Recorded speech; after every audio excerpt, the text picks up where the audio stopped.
Ladies and gentlemen, and welcome to the second episode of the Shakespeare Sitdowns. On today's episode, we talk about one of the most iconic Shakespeare plays ever written.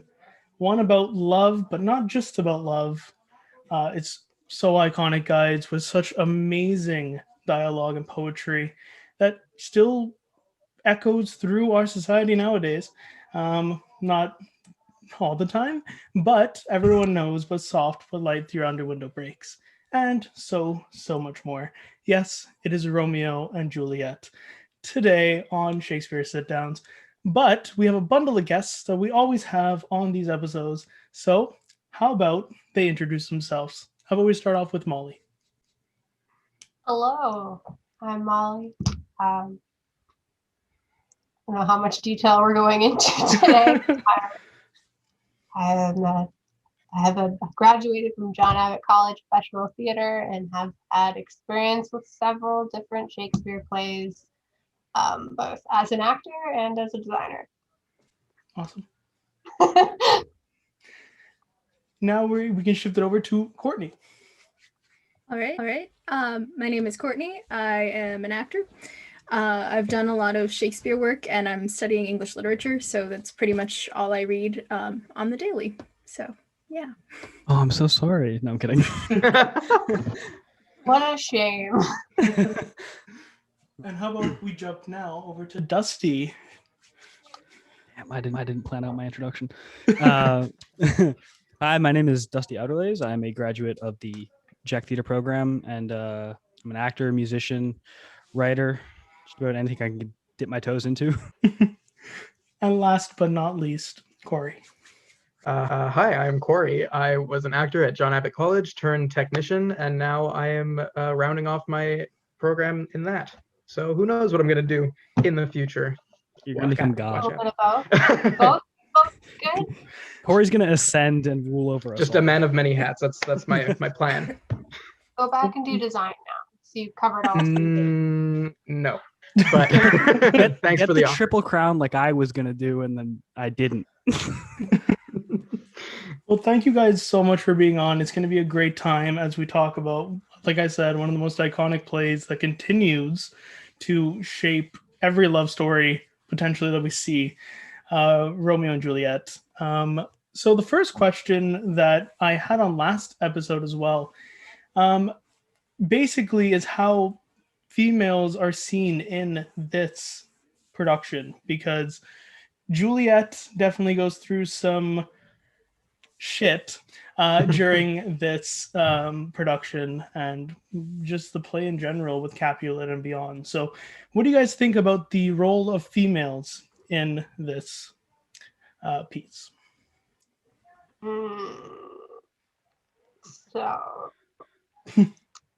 in Christian society. Oh no. So, yeah, around the time when like Catholicism and everything became very popular, the idea of the woman's role in society was often restricted to two particular avenues that you could follow. You were a virgin, and by that you like married God and became a nun, and that was the only thing that you could do. Or you became a vessel, which is you became a mother and you gave birth, but only in God's specific standings. So there's a particular writer who, if anyone wants to look it up, and all of her work follows this theme of virgins and vessels. And it was like being either one of them was the only sort of correct avenue that you had in the eyes of the church. And if you did neither of those, then you were like transcending boundaries and just absolutely absurd. So the idea that Juliet is kind of deciding to A, disobey her father, and B, have sex before marriage, or they get married first, technically, don't they? Yeah, they do. Yeah, so they get married, but it's they do, but it's weird. Secretly married. It's weird, but they're both 14. Yeah, and so she gets married, but like makes the decision to enjoy sex, which is not something that you're supposed to do as a Christian woman, because being the vessel for God. Like your body is now the home for your child. It is the vessel for the Holy Spirit. And so that's always super interesting to look at in a sense of just like of being like, I'm gonna go and I'm gonna enjoy sex. Like the amount of sex puns that Shakespeare has. Like, and Juliet has one of the best ones where she talks about, and when I die, cutting into 1,000 stars or something like that. And really what that is a double entendre for an orgasm, basically, where she's essentially saying that she wants him to make her orgasm so hard that she sees stars. Yeah, he tends to do that a lot. Man, you gotta bust, you know. I mean, Gallop a Pace Too Fiery for the Steeds is all about, we know what it's about, right? But it's, yeah, Shakespeare really uses that, especially in Romeo and Juliet, and people don't even realize that. They think all about love, but a lot of it's about lust. Yeah, that whole sort of like teenager brain of must reproduce. Yeah, and just because who else in Romeo and Juliet is sort of this strong female character that has her own path in life that she decides? Because it's not Juliet's mother, it's certainly not her nursemaid. No. And that's like it. Those are like the three. Or no, wait, because who is it that Romeo's obsessed with first? Oh, that was because Romeo was obsessed with somebody that he met, and then he saw Juliet and went, "Hey, forget about that one. I got a new one." She's named. She's a side piece. No, because wait, she had a name. She did have a Rosaline. name. Yeah, is it Rosalind? Rosaline. Did he just rip off his own? Yeah, it's Rosalind. Yeah. Did he just steal a character from As You Like It and be like, I'm going to reuse with her twin. Same universe. Yeah, and those are like the only three sort of named female characters as far as I can remember. Juliet, her mother, and her nurse. I think Lady Montague as well, but I don't think she really matters. True, yeah, she's not super prevalent as well either. Yeah, she doesn't really have a character arc. I think she literally comes in at the beginning and the end. It's Montague's, Lady Montague only comes in at the beginning and the end. The thing is, too, it's very male-dominated. No one realizes that or seems not to, but it's very male-dominated, this play. And I'm so glad that Shakespeare in the Park gender-bent this play a couple years ago, because it's true. You can really change it up, because as much as people love this play, there are definitely a lot of flaws with this play. That here, kid, take a roofie from a priest. It's fine, I promise. I mean, yes. A Catholic one at that. Oh boy. You'll be dead. You won't remember anything. I mean, you'll wake up later. It's also a common theme in this play too, that people don't know what's happening, and I feel like that's the main downfall that happens, and why it ends the way it ends, is because the chain kind of gets broken. Because I mean, at the end, we know how everyone refuses to talk to each other. Exactly.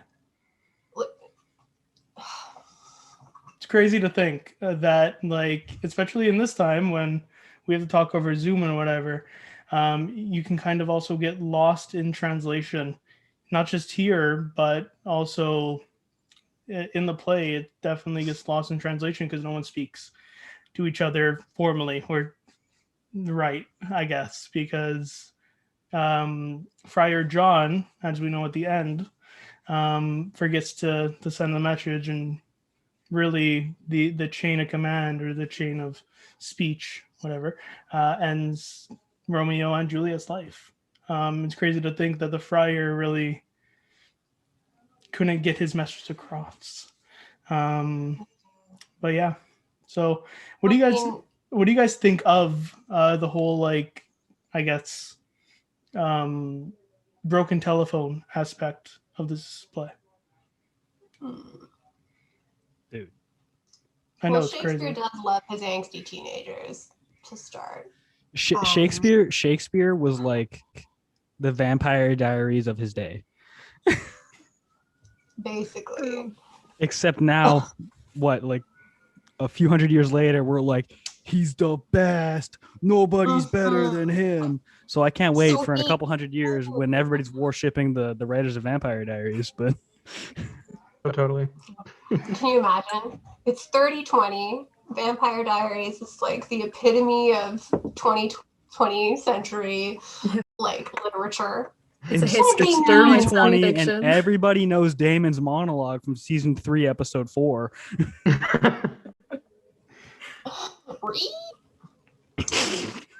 I think The Office is like an accurate representation. Oh yeah, absolutely. If I see one more Tinder profile that says just watch The Office with me, I'm gonna throw myself out a window. But Or like Love. I'm just a Jim looking for his Pam, and you're like, I'm gonna barf on you. yeah, well, I'm Dwight, so Oh. Right, but Shakespeare. Yeah. That segue though. love segues. Sorry. So the question was about broken telephone. That line of miscommunication is very present in almost every single one of Shakespeare's plays, especially his tragedies. The idea that if people would just say what they freaking meant, everything would turn out fine. Like his most knowledgeable characters and most wise characters are the fools usually. There isn't really one so much in I mean,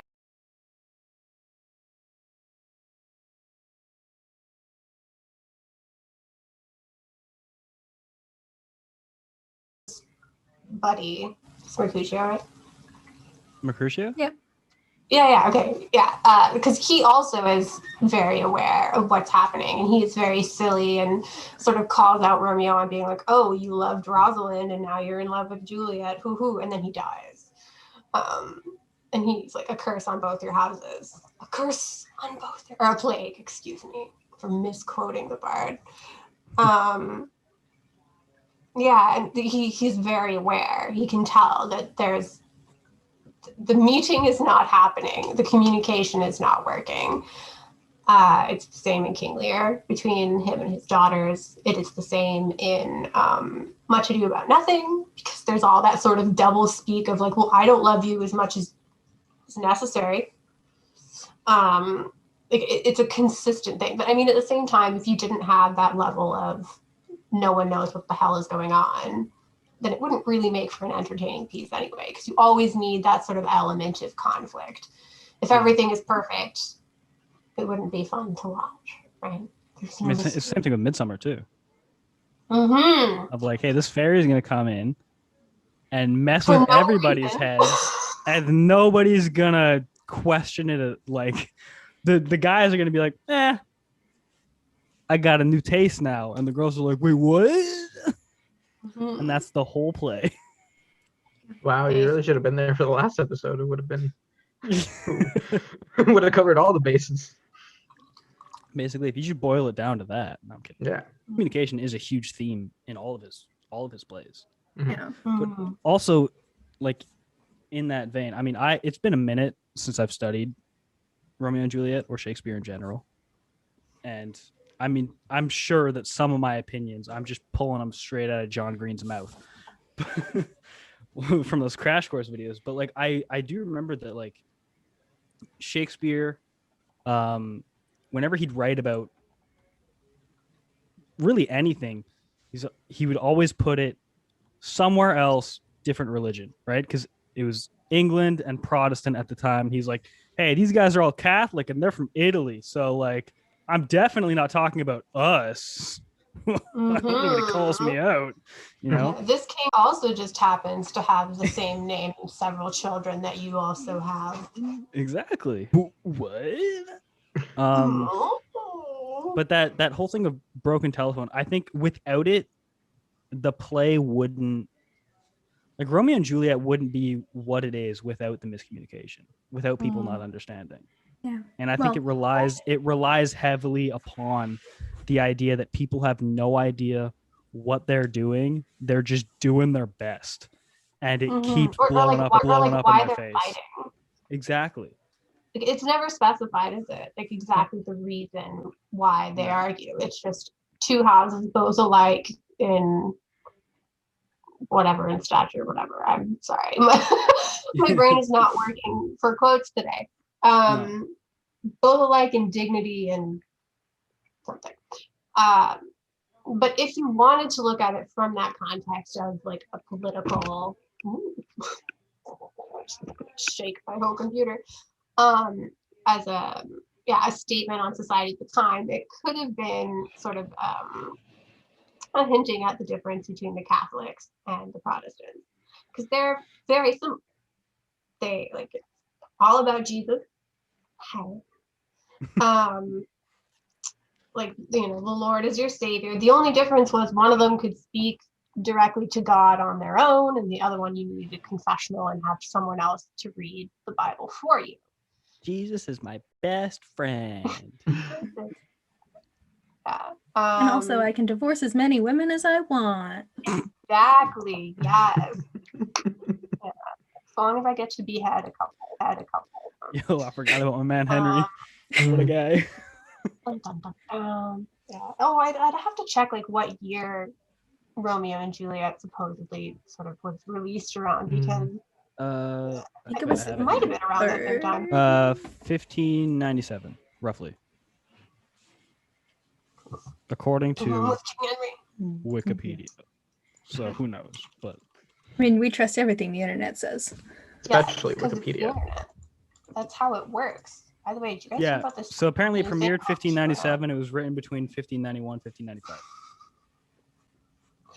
Yeah. So it's around the same time that was happening. And again, it's just the idea of like, it's still to this day as well. If you look in Ireland too, the whole Northern Ireland versus the rest. And it's not just because of England and the UK and its own country. It is because of the Catholics and the Protestants. And they continue to this day to murder each other over their religion. You know why, that it's because of their religion, but it's like you're both worshiping the same God. You all say thou shalt not kill. So what? Like, because it gets boiled down into their identity, right? Like, I mean, a lot of the European countries or whatever, like, whenever Protestantism started to become like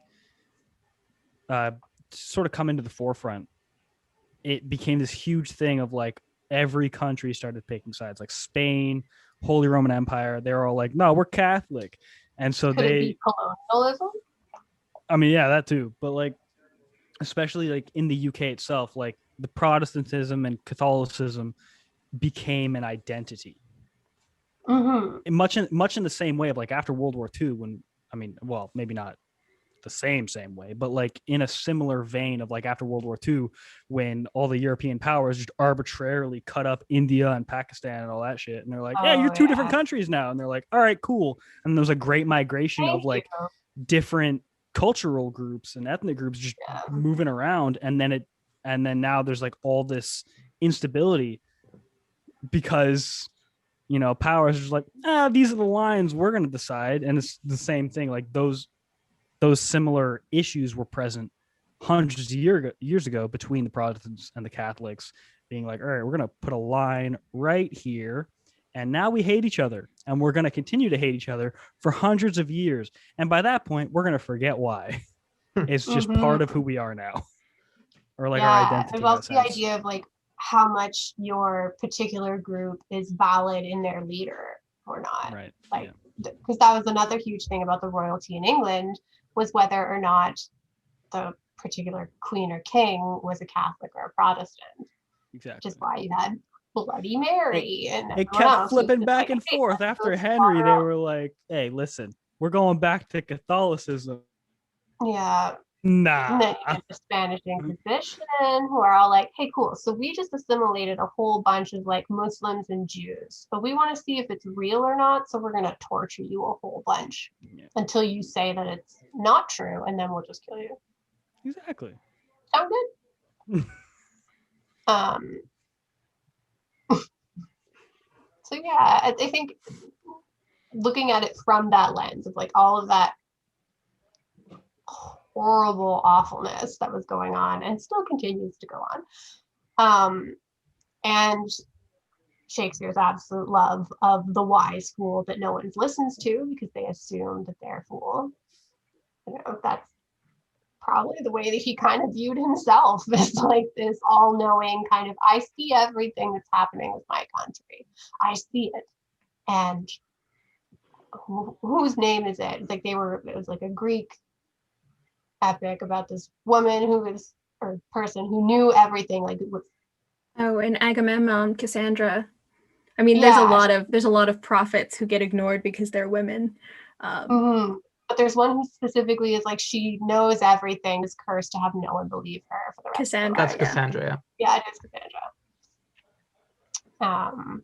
Yeah, so it's just sort of self-deifying. Like, I am this great person who sees everything and no one listens. It's just a straight weight dude thing.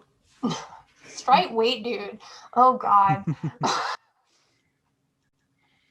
Straight. So white. to shift gears now from the past into the future, or not the future, but I guess the present.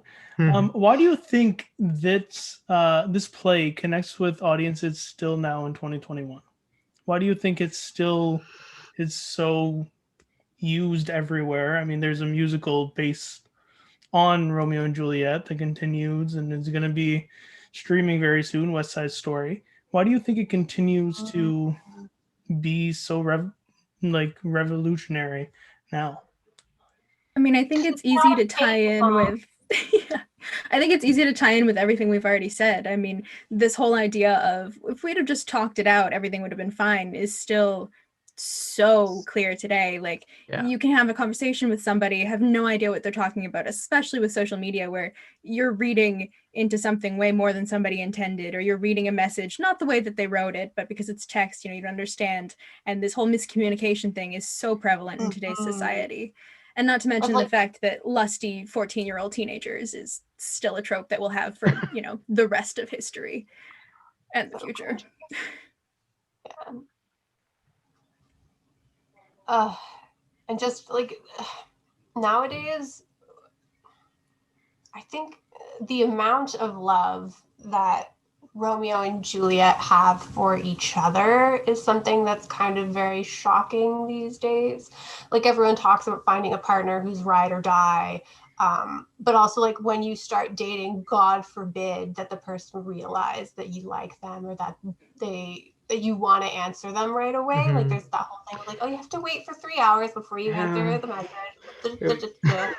And then like, oh, if you enjoy this person's company, that's great, but then like go and see someone else for a few days so that they know they're not that like it's all a lot of like pretense, kind of like to avoid being actually vulnerable with other people.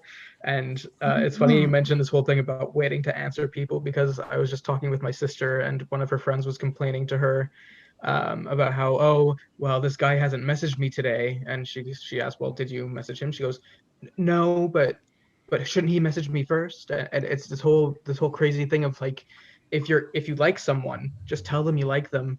And then if they say they like you back, that's great. If they say they don't, you'll live. It's not the end of the world.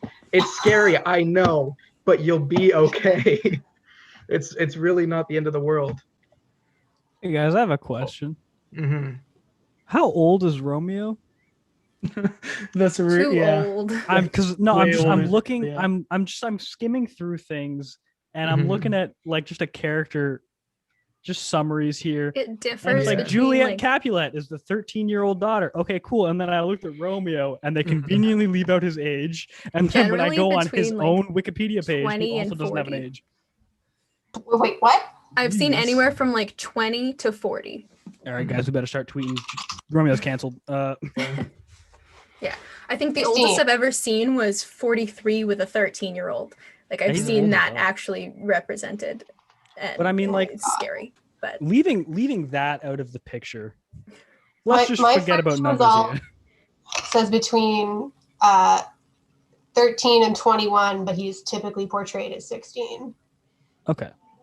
He's But less creepy, but yeah, less, but still. I like those Yeah, numbers better. so like much in the same vein of like I think a reason why this, now I'm a hopeless romantic, but I think the reason that this show is still so important to us today, hundreds of years later, even like with the facts that there's a lot of creepy things happening here, is the idea of being so in love with somebody that despite everything, in the span of 4 days, you can meet them, marry them, have sex, and then kill yourself because you can't be with them because like you got exiled. And like the miscommunication of the death thing is wild, but the idea of like loving somebody so much that you're like, what is the point if I can't be with them where I want to be? Like what's the point of even trying to continue on with my existence without them? mhm. Like Yeah, that's one of the things that like drives all of the like emotions and like the heightened experience of this show home for so many people. And I mean, it is kind of funny to me how Rosalind is also a Capulet. So Romeo just like both times he's like, I want to date someone that I can't. And the second time he's like, I'm going to do it anyway. I mean, there's something to be said for that. There's like the forbidden Yeah. fruit, right? Exactly. Like there's a lot to be said about like, I mean, you could dive in so much on this show. I mean, the fact that it was based off of like the original, because Shakespeare, where did he pull this from? Is the tragical history of Romeo and Juliet, right? And it was like something that Shakespeare had based Romeo and Juliet off of, like he expanded upon it. But in that original, I remember like looking into that, and like the original writer who like told that tragical history thing made it seem more like it's their fault. Like they didn't just accept the fact that they can't be together, so it's their fault they died. They're stupid. Look at you dumb idiot, right? Like you died, it's your fault. But then Shakespeare went, no, let's switch it up, right? I'm really simplifying it the way I'm explaining it, but I mean, I think it kind of is their fault. Holy Yeah. shit. yeah, Just 'cause run away, guys. Like, don't Yeah. just. If you can sneak into her bedroom in the middle of the night, why can't she sneak out? If you can sneak into her bedroom, sneak to a church, sneakily get married. Exactly. There's a lot of Et cetera, sneak et cetera, et going cetera. on. Why's Really everyone got to get die? married and then run. Yeah. Like there's so many other options Yeah. that they could have taken. Because the whole thing was wrestling with that need to please your family, right? Like, is it loyalty to my family, loyalty to my country, the state, or loyalty to like the heart? Yeah. And those were like the three things that were all being, and you couldn't have, like, if you chose one, it would cancel out the other one.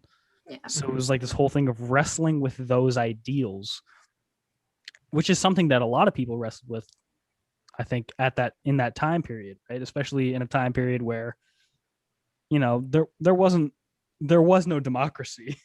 There was no free countries, right? It was all like, hey, there's a king, and if you piss him off, I hope you're not fond of your neck because you're gonna lose it. But I think that wrestling between loyalty is really important. Is a really important theme throughout the show. Like this person matters more to me than anything else, and I think I think the most important thing about the entire show is the fact that after they both die, the feud ends.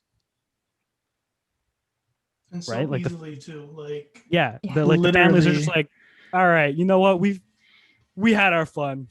We're boys now. Like they stop fighting. So these two kids had to die for this whole family to be like, damn, maybe they were right. Shit. well, both Not to both their mention, like, heirs die. Like legit. Yeah. There's nothing after that. Yeah. Like Yeah. you have Benvolio, who's the nephew, Mhm. but probably will never actually, But it's true. Both Romeo and Juliet, the two, I guess, prodigy, Yeah. The are two both heirs dead. to The their two, family or whatever. yeah. Mhm.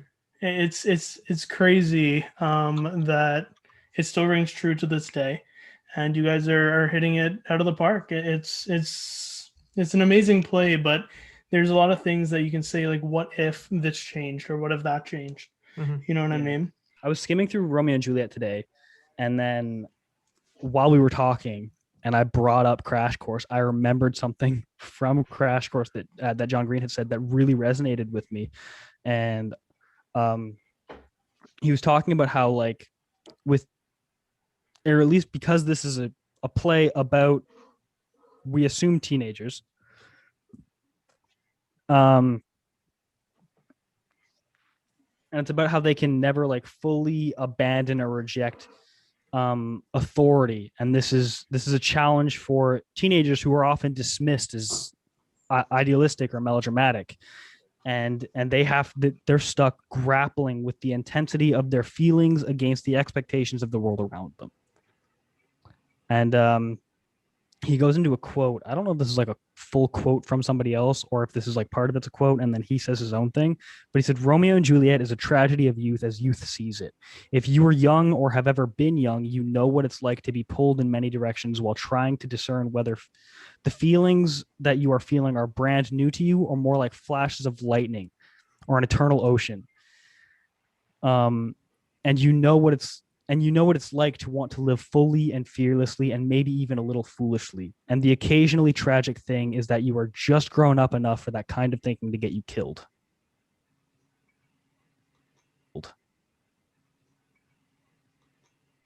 And it's just the way he ends with that last line. I'm like, fuck, bro, that's so good. That's such a good line. Yeah. There was a lot of pressure on young people. I mean, Yeah. back then it was like a different kind of young, because at that point you like should be getting married and having kids and stuff because you only lived until you were like 45.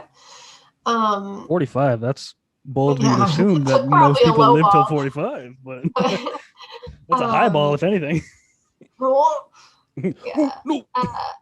Yeah, and then nowadays you go through high school and stuff and you're supposed to graduate and know exactly what you want to do, exactly what your game plan is. You have to like start planning. If you're American, you're like 401k. You have to be prepared to get into like over $100,000 in debt for one semester of school.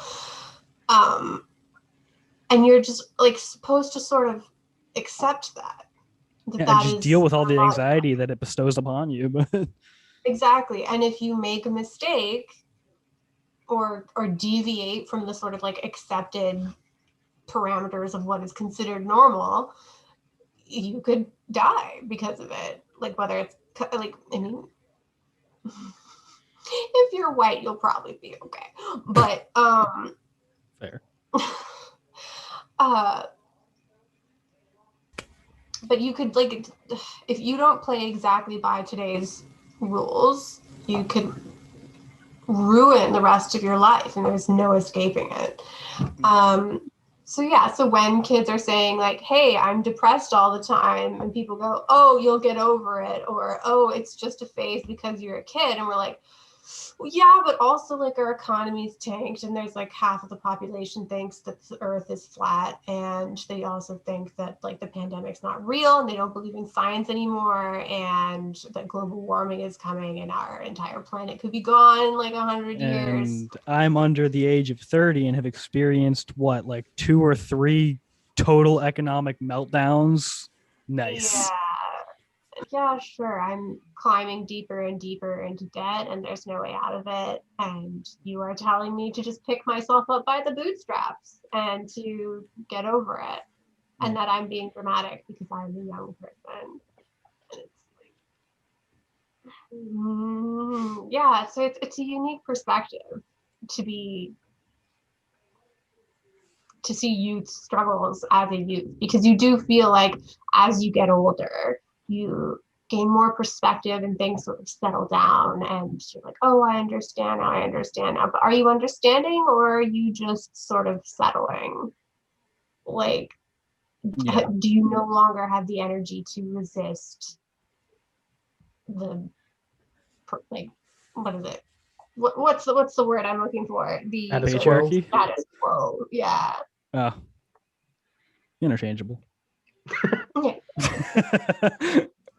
Yeah, and then you have people who do like successfully break through to whatever, like everyone with GameStop and all those shares that happened recently, and they're like, hey, cool, so we found a loophole in the system and we're gonna abuse the fuck out of it because we're poor, and everyone on Reddit is just like, yeah, cool, give me money. And now they're like, oh, but no, you can't do that. You can't do that. Only us people who are already rich can do that. Yeah, only the rich people can do that. Which is possibly something other that it's a whole lot of like wrestling against the expectations of a system that has been built over, hundreds of years, where it's like constantly like, all right, cool, just extract all of the wealth that we can from this group of people, and now I'm super comfortable, and fuck their problems, right? I mean, the thing too is, if you look at it from a financial perspective, I think in most of Shakespeare's plays, most if not all, I actually can't think of a single one, they are all about wealthy people. Wealthy royal people, because when you are poor or lower class, you do not have the luxury to just kind of say, oh, well, I can elope and I'll be all right. Also, I think at the time, now I'm not sure, but at the time, nobody who had the money to go see these shows wanted to see a play about someone who was poor. Because cool, I get to watch this guy bake bread for 3 hours. That sounds like, I want to spend my hard-earned money to go stand in mud and throw a tomato at a guy cooking bread. That's what I want to watch. I think one of the closest ones we got was oh my god, what is his name? Banquo in Merchant of Venice, who starts out poor, gets his loan, and then just kind of works his way up from there. But even then, he doesn't stay lower class for long. Exactly. Yeah, or like which is why I think the real Shakespeare was Edward de Vere. No, I'm kidding. I'm not going to start that. I'm not going to start that argument. Oh boy. I need to look at that again because I don't remember half the theory. My goal in life is to start a riot over who really wrote the Shakespeare plays. That's my goal in life. Everyone wrote the Shakespeare. I wrote it, guys. After all these years, I have to admit it was me. I'm sorry. Shakespeare. Finally, thank you. Do you have any questions? I mean, Shakespeare. Almost had it. You got it. Yeah, but no, it's a wealthy experience to have that luxury of like, you know what, I decided that I'm going to marry the love of my life and damn my family. Because again, if you were poor, that wasn't really something that you could like have the liberty to do. You couldn't just like book that ship to go off to a different country. You didn't have the means necessary to defend yourself if you decided to ride there. Like you were a victim of your status. And so the only people who could in that sense try to question it and say, oh no, but I'm in love and this person might be from a rival family, but I'm going to go for it, were the people who were wealthy. Yeah, absolutely. I mean, it's similar even in today's media. If you look at the TV shows and you have Emily in Paris, who's in this beautiful apartment for $500 a month, and she's got this like low-level job or marketing job, and she's able to afford this lavish lifestyle. You look at, I mean, any TV show, and you see these characters living in these beautiful mansions. Column writer, the New York Times. Oh, with a rent-controlled apartment. Oh my God. Sure. Yeah. Anything set with like any apartment in a city, you're like, no, you can't afford that. You can't. It's just not doable. Friends, even like how huge that apartment was, how big both apartments were. No. Like, oh yeah, one's a waitress and one is a chef. Chefs don't make that much money unless you're like working at a high-end restaurant. And she was dressed as like Dolly Parton or something for half the time. Like, She didn't even have a job for like the first 2 seasons. She was just looking for a job. That's a good point. And then I poor mean, Chandler. No one knows it's what the he same. does. It's the same thing with like like How I Met Your Mother. This guy's trying to be an architect, but he hasn't broken into the industry yet. But he can afford this like big ass apartment in New York City of all places. Dog, don't even try me. You want to be I live in rich? Montreal and I can't even afford this shit. Don't tell me that he can afford an apartment in New York. Listen, The Big Bang Theory. You have 2 essentially rocket scientists, although I'm sure they would get angry at you for saying that. What are they called? They're physicists, I think. physicists. Thank you. Dr. Physicists who work on string theory at a well-renowned university, and they live across the hall from a girl who works at the Cheesecake Factory. I never even thought about that, dude. Oh my god. What? I never even thought about why are they living in an apartment together? They could for sure afford a house. Shut the fuck up. Yeah, they really could. Bro. Yeah, so Shakespeare. Yeah. Yeah. Naming all these great Shakespeare plays, like How I Met Your Mother, Friends, Big Bang Theory, his greatest works. Stacks in the City. My favorite Shakespeare play is Days of Our Lives. Ooh, I actually really like Love Actually. He ties in so many. Like, Love Actually. You mean Midsummer? oh, yeah, true.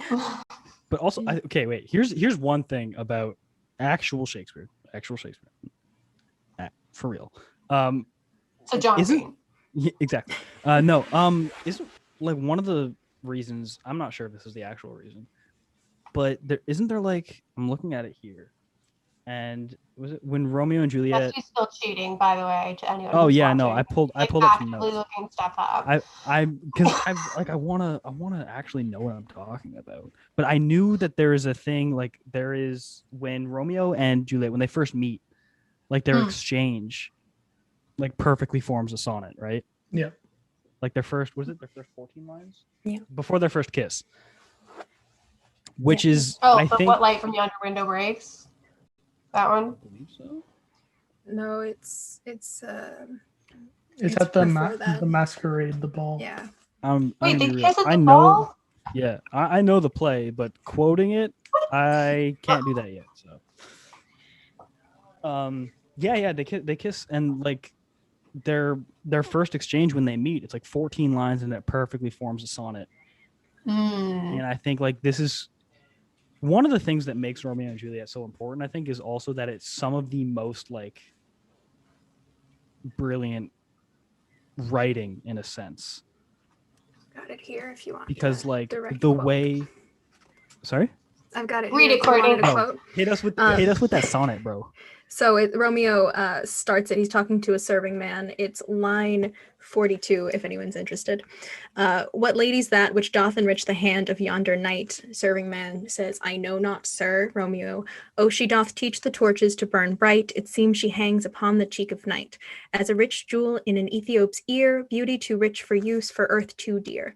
So shows a snowy dove, trooping with crows, as yonder lady o'er her fellows shows.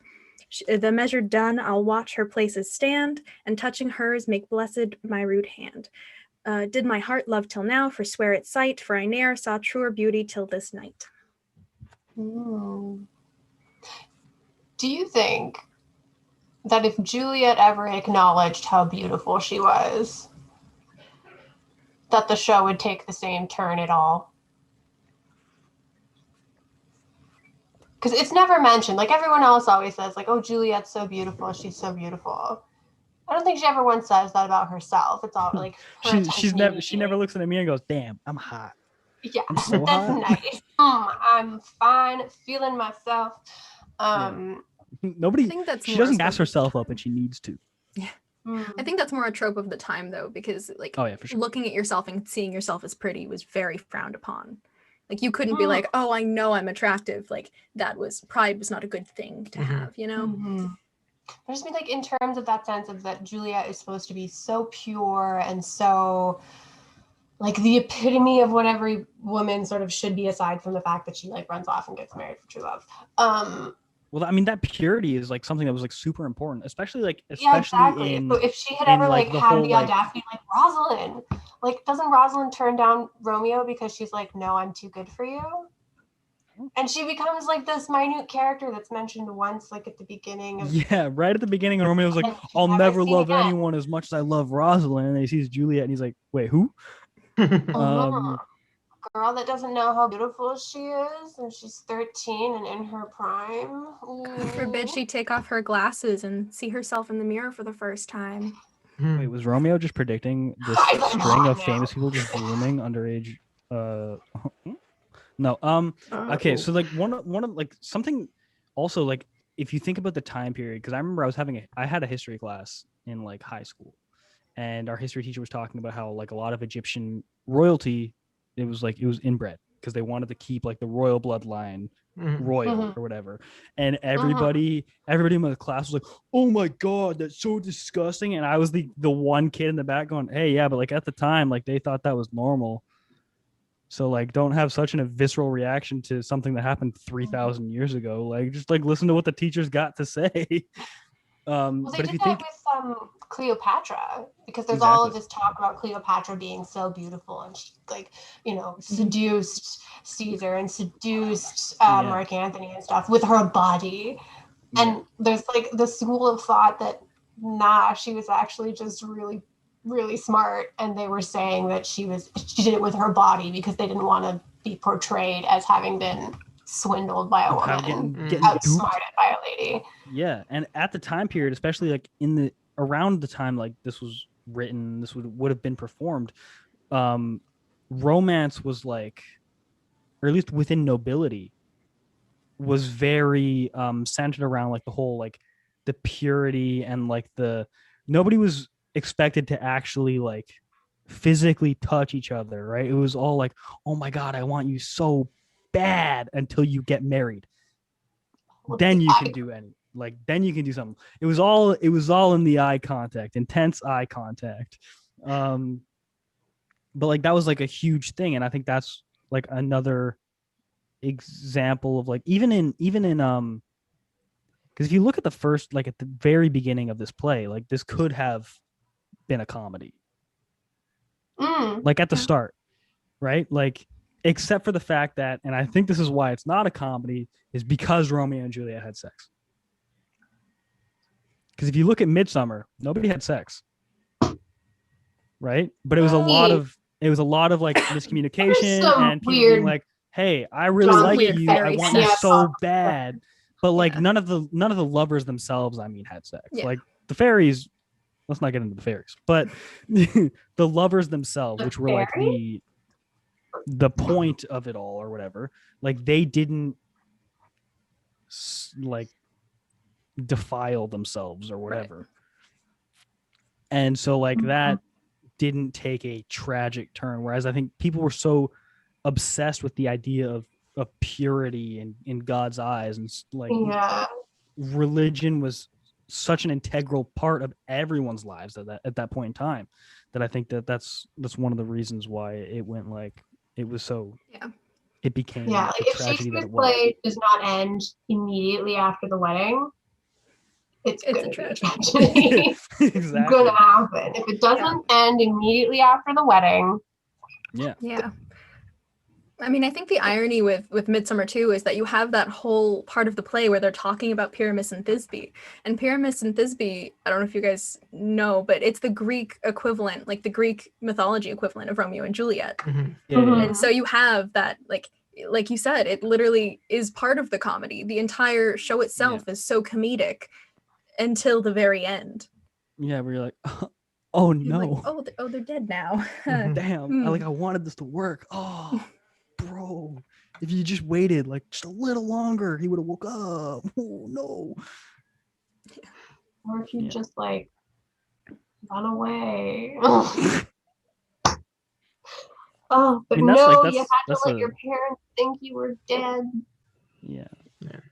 And that's the thing But too. A lot of people die in this. Like again, tragedies. It always happens. Everyone dies.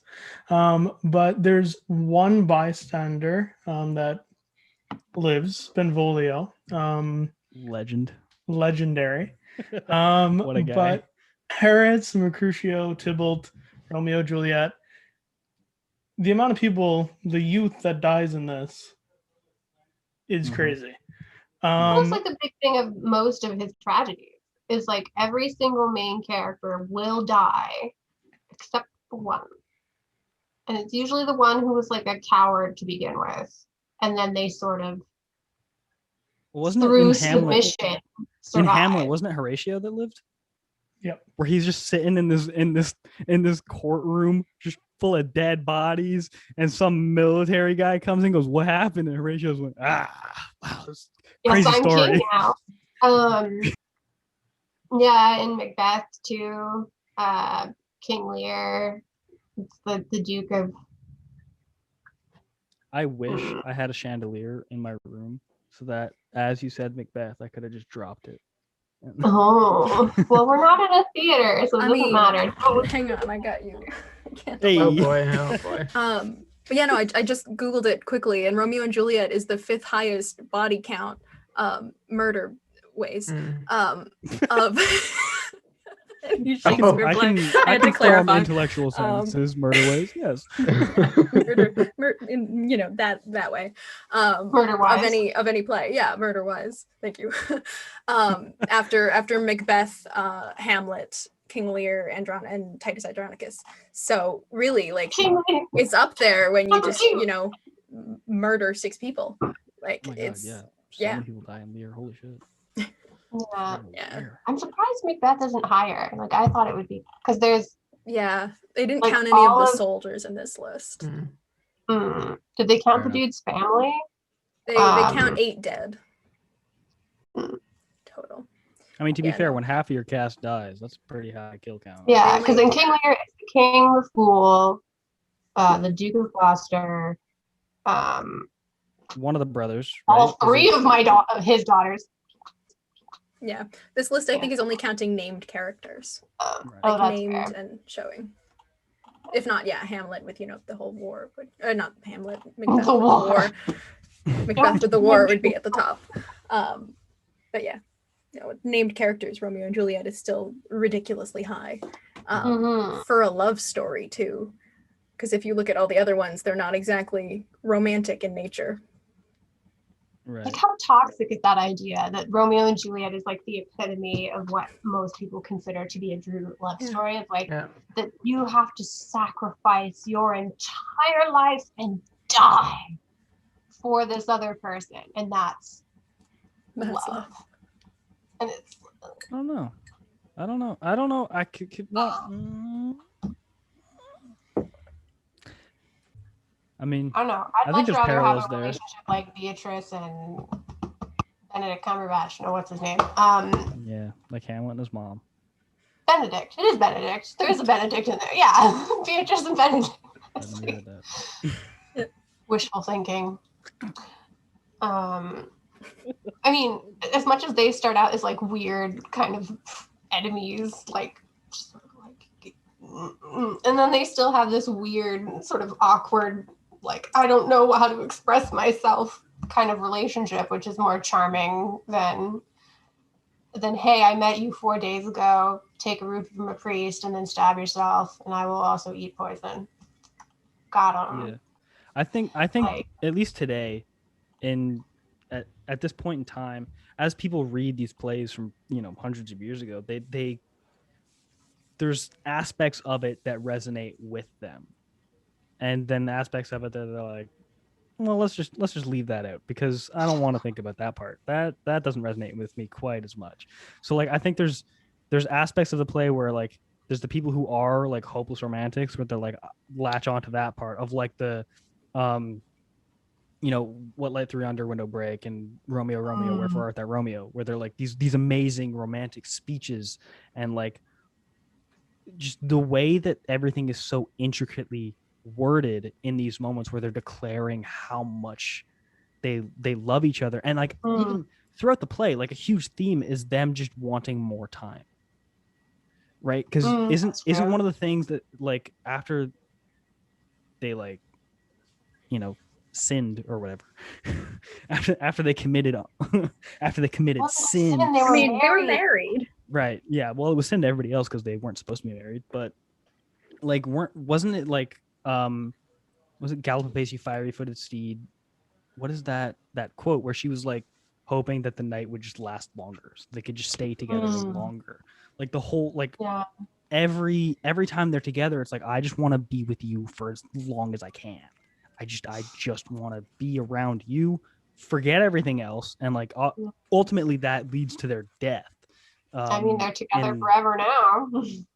Hey, but I think it's that is what resonates with people like me who believe not that you should sacrifice everything for, you know, somebody that you love, but like once you love someone, you're willing to. You're like, I don't care anymore. This person's the most important. Forget about me. I just care about them.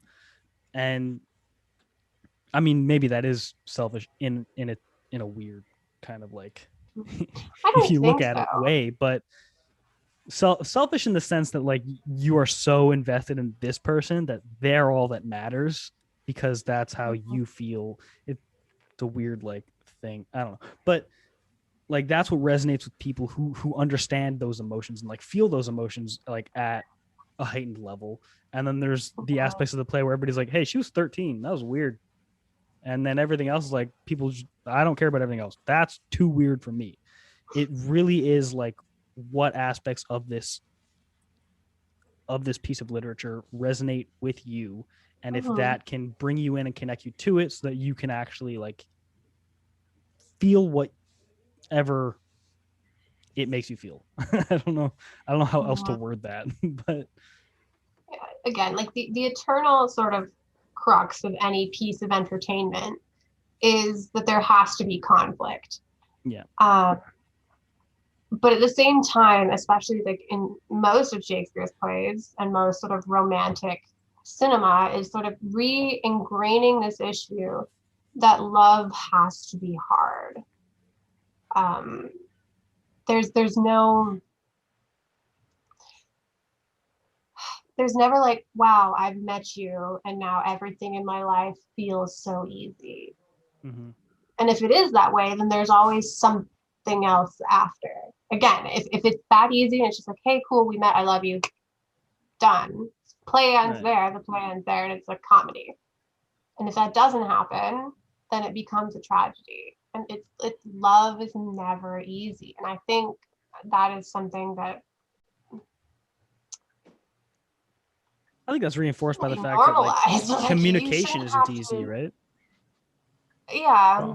But because that's like the whole miscommunication feeding into that idea that love is hard is because we can't friggin' communicate with each other. It makes relationships hard. It makes it impossible for us to be like, everything's fine, right?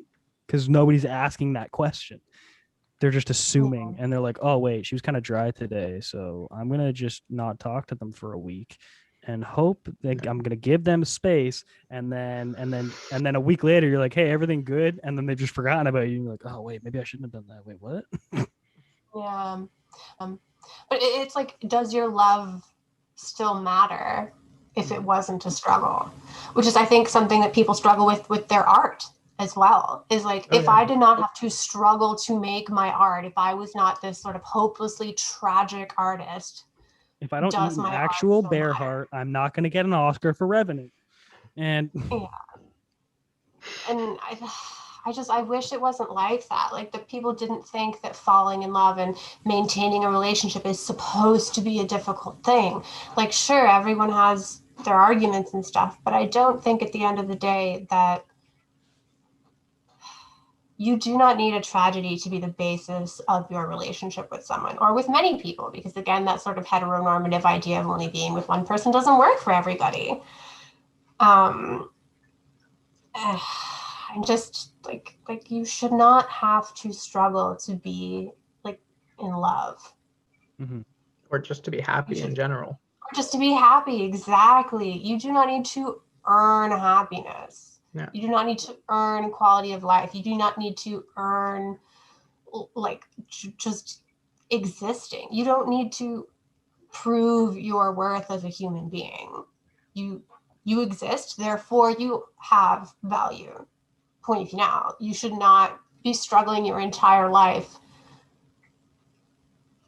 And yeah, I don't know. I'm not being very eloquent, but just the idea that love is supposed to be a wonderful thing, and if you find it and you find it easily and you are happy and the other person or people in your relationship are happy, that should be it. You should not have to, like, your relationship is not invalid just because you've never had to prove your commitment. Like, yeah. Yeah, that's it. Guys, this has been a lovely conversation.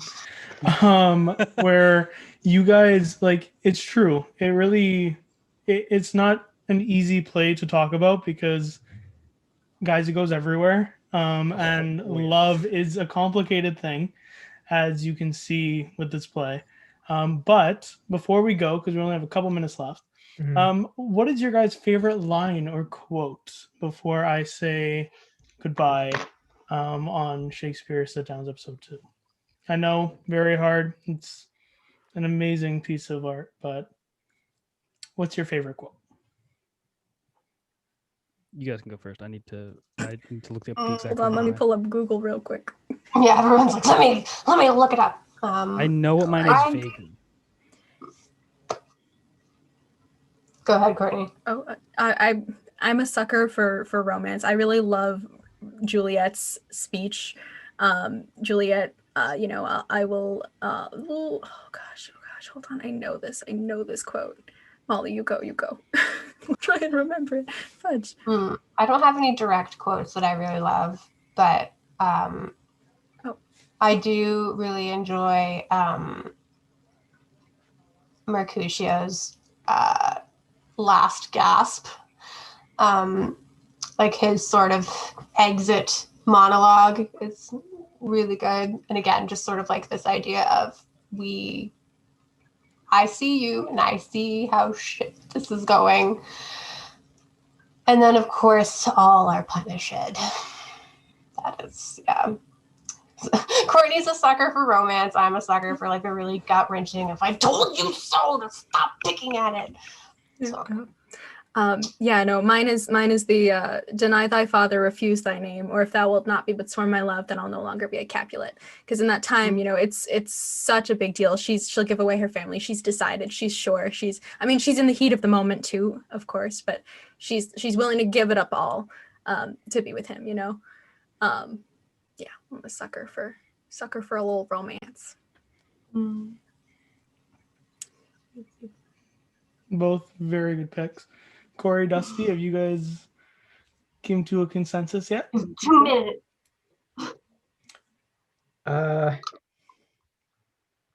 Corey? Just one that I was trying to skim through to find something, and I stumbled upon this Mercutio line.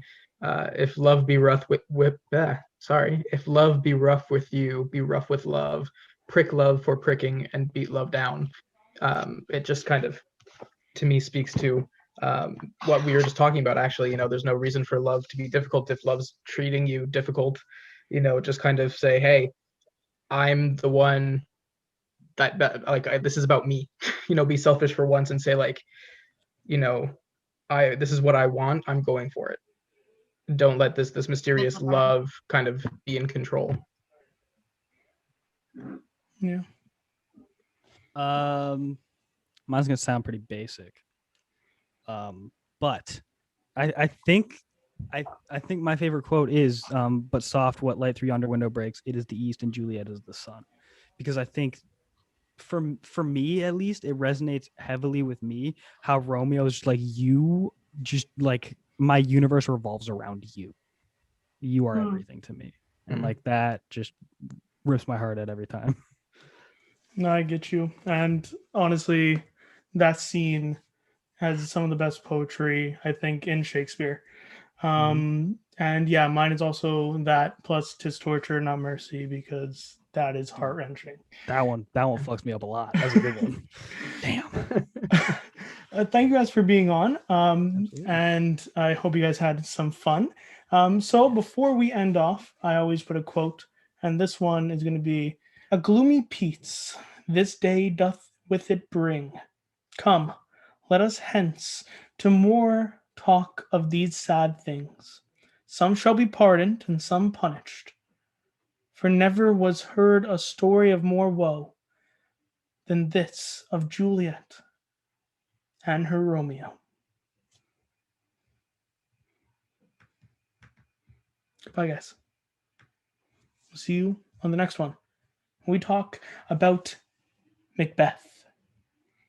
Also, guys, before we sign off, I want to tell you guys that we're going to be having an amazing episode coming of the Little Thespian podcast very soon.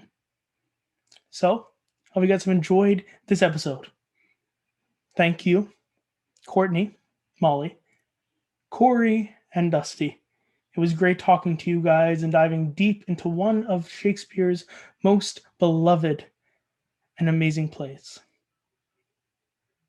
I truly love Romeo and Juliet, not because of the many flaws that it has, but because it speaks to us still to this day every time we feel something in our heart.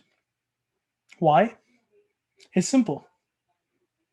Romeo and Juliet is about the struggle of love, lust, despair, and heartbreak. But it's also talking about human experiences and how we can be collateral damage. So love people. On this Valentine's Day, cherish the ones you love. And always be there for them. And guys, don't forget to shine bright. This has been your host, Matthew Crandall. I'll see you all on the next video.